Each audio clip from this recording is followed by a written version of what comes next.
नमस्ते। बिहार के सभी शिक्षक भाई बहन को आनंद कौशल का प्रणाम। आप लोगों का लगातार फोन आ रहा है। अभी शाम में एक पत्र निकला है। सरकार बहुत नियोजित शिक्षकों के लिए संजीदा हो गई है। इधर वाला लाइट जरा बंद कर दीजिए। सरकार जो है ना, अचानक बहुत मेहरबान हो गई है नियोजित शिक्षक पर बिहार के। और कमेटी भी बन रहा है तुरंत, और कमेटी का रिपोर्ट भी आ जा रहा है तुरंत। इसलिए उस सब से घबराना नहीं है। आपकी बहाली आप याद रखिए 60 साल तक की के लिए हुई थी, और 60 साल के पहले कोई भी लोग आपको आपके नौकरी से नहीं हटा सकता है। ये फरमान, तुगलकी फरमान, अभी माननीय हाईकोर्ट का इतना टिप्पणी हुआ है शिक्षा विभाग के पदाधिकारी पर कि आप पद का दुरुपयोग कर रहे हैं। सब कुछ समझना चाहिए। अपने पद के गुमान में नहीं आना चाहिए, पद का दुरुपयोग नहीं करना चाहिए। ये सारे लोग को समझ में आना चाहिए। नियम बना करके, अनाप शनाप बात को उसमें शामिल करके, कमेटी बनाने का बात कह के फिर तुरंत उस पर हटाने का निर्णय लेकर के कि जो 3 बार में नहीं पास करेंगे उनको हटा दिया जाएगा कि ये ऐसे चलता है क्या? आप पॉलिसी कुछ बना दीजिएगा तो कम से कम आप उसको देखिएगा कि नहीं, संविधान में क्या पावर दिया गया है, उसको तो आपको देखना पड़ेगा ना कि हम लोगों को भी संविधान का सुरक्षा प्राप्त है। संविधान से ऊपर कोई नहीं हो सकता है, इतना अब आप लोग याद रखिए। और ये 3 बार में हटा देंगे, ये सब जो है ना, बस इनका पत्रे तक रहेगा। अभी हम लोग बैठे हुए हैं, सोमवार को भी बहुत सारे लोग केस कर चुके हैं, विशिष्ट शिक्षक नियमावली को लेकर के चैलेंज कर चुके हैं माननीय हाईकोर्ट पटना में। कल बिहार के सभी शिक्षक संगठन पटना में एक साथ बैठने के लिए रणनीति बना रहे हैं। एक साथ है सभी शिक्षक संगठन, एक दिन पटना में अब निर्णायक आंदोलन करेंगे। अभी आप लोग देख रहे हैं, कुछ लोग इधर बोल रहे हैं, कुछ लोग उधर। आप निश्चिंत रहिए, हम लोग प्रयास कर रहे हैं कि सब शिक्षक गोलबंद हो और एक साथ बैठे, एक तिथि को निर्णायक, इस बार निर्णायक अक्षर में कफन बांध करके आंदोलन के लिए तैयार रहना है।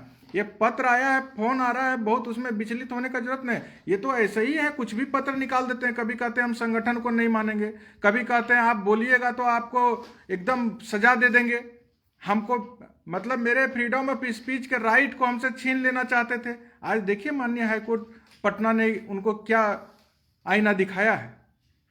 इसलिए आप लोग निश्चिंत रहिए, अभी बहुत घबराने का जरूरत नहीं है। 10 तारीख तक धैर्य से रहिए, परीक्षा है। आप हम लोग तो यही कह रहे हैं ना कि जो है परीक्षा का क्या आवश्यकता है।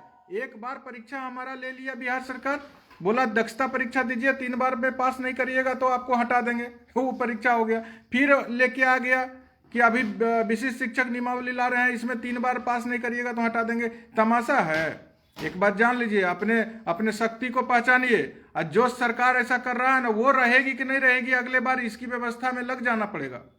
इसलिए कहीं चिंता का बात नहीं है। जो कोई लोग आपको इस तरह से परेशान करने के मंशा से नियम कानून बना रहा है, उन लोगों को मुंहतोड़ जवाब देने के लिए तैयार है। अब परेशान मत होइए, घबराइए मत।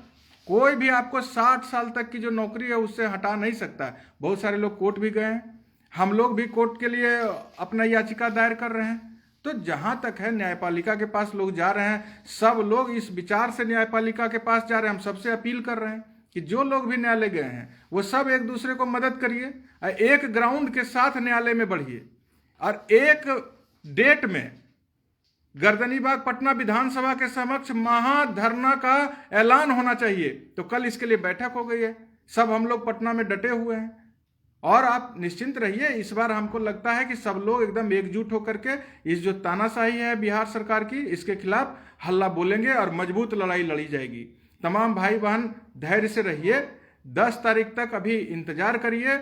उसके बाद जो स्थिति होगा सब लोगों के बीच में स्पष्ट कर दिया जाएगा। आप जितने भी लोग हैं, किसी भी लोग को इस तरह के पत्र से घबराना नहीं है।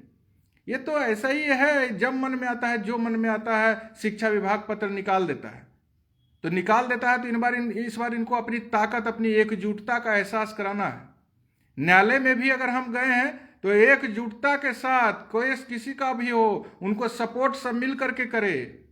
कौन सा ऐसा सुप्रीम कोर्ट का आदेश है, कौन सा ऐसा हाई कोर्ट का आदेश है, कौन सा ऐसा नियम कानून है जो इस केस में हमको मदद करेगा, वह सब एक दूसरे से शेयर कीजिए और मिलजुल करके हाई कोर्ट में भी लड़िए और मिलजुल करके सड़क की भी आंदोलन को हम लोग लड़ें और मजबूत। सब विशिष्ट शिक्षक नियमावली, इनको कोई परीक्षा नहीं होनी चाहिए। जब अब सरकार अड़ गई है ना, तो हम लोग भी अब अड़ गए हैं कि बिना परीक्षा जो हम लोगों का सुझाव गया था, बिना शर्त राज्यकर्मी का दर्जा वह आपको देना पड़ेगा या कुर्सी खाली करना पड़ेगा। यही अब हो जाएगा आर पार की लड़ाई। तो सर में कफन बांधिए। मेरी बहनों का बहुत फोन आ रहा है कि सीबीटी मोड में एग्जाम, बीपीएससी वाला सिलेबस। अरे यार, माननीय मुख्यमंत्री जी 9वीं बार मुख्यमंत्री बने हैं, तब बधाई दे रहे हैं, लेकिन इस तरह से क्या हो गया? मामूली परीक्षा गांधी मैदान में, या ऐसे उंगली इशारा करके मामूली परीक्षा, और 9वीं बार मुख्यमंत्री बन गए तो अब जो है सो बीपीएससी का सिलेबस और टीआरई 1 टीआरई 2 का जो है शिक्षक बहाली का सिलेबस और सीबीटी मोड में एग्जाम, तो उसी समय कह देते हैं कि बाध्यकारी ये सब नियोजित शिक्षक करो, बीपीएससी पास। तो ये सब नहीं चलेगा, इस सब से घबराइए ना। आप तो संघर्ष के साथी मेरे भाई बहन, संघर्ष के बदौलत यहाँ किसी की कृपा पर पहुंचे हैं क्या? संघर्ष पे पहुंचे हैं और अपने आप पे भरोसा रखिए। मेरा संदेश है बिहार के एक एक शिक्षक के पास राइट साइड में शेयर का बटन है, शेयर कीजिए और सब लोग के पास बुलंदी से पहुंचा दीजिए कि घबराने का जरूरत नहीं है। पटना में हम लोग डटे हैं, आर पार के सड़क की लड़ाई की रणनीति बन रही है। एक साथ एक सभी शिक्षक संगठन एक मंच से एक तिथि को आंदोलन का ऐलान करेंगे, यह विश्वास रखिए। और हाई कोर्ट में, माननीय हाई कोर्ट पटना में भी जो हम लोगों किन्हीं का भी केस जा रहा है, उसमें सब लोग मिलजुल करके वहां पर एक दूसरे को मदद करके हाई कोर्ट से भी न्याय पाने के लिए हम लोग पूरा प्रयास करेंगे। अब जब कुछ लोग चले गए हैं कोर्ट में, तो वहां सब लोग को साथ देना ही हमारे हिसाब से बहुत जरूरी है। इसलिए यही सी विचार पर सब लोग आगे बढ़िए। जितने भी भाई बहन लाइव से जुड़े हैं, सारे शिक्षक भाई बहन तक संदेश पहुंचा दीजिए। अभी जो पत्र आया है शिक्षा विभाग के द्वारा, जो कमेटी गठित की गई थी कि 3 बार में हटा देंगे, इससे तनिक भी विचलित नहीं होइए। 60 साल की आपकी नौकरी है और 60 साल तक आप रहेंगे।